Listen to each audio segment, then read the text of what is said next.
ఈ వాక్యాన్ని వీక్షిస్తున్న సహోదరి సహోదరులందరికీ క్రీస్తు పేరట వందనములు.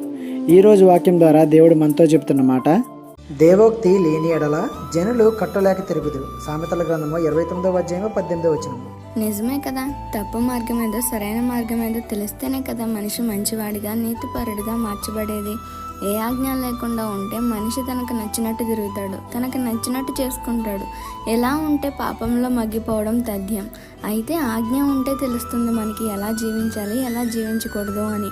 ఈ లోకంలో ఉన్న ఏ గ్రంథంలోనైనా నువ్వు చేసే మంచి మాత్రమే చూపిస్తుంది, దానివల్ల ఎవరికి ఉపయోగం ఉండదు. కానీ నా దేవుడు నీలో ఉన్న తప్పులు నీకు తెలిసేలా చేస్తాడు.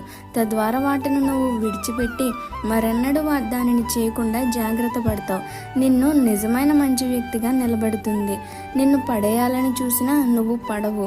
దేవుడు నిన్ను పడనివ్వడు. కాబట్టి సత్యమైన దేవుని వాక్యాన్ని త్రోసివేయకు. ఈ చిన్న సువార్త పరిచర్యలో మీ సహోదరులు. God bless you. ఆమెన్.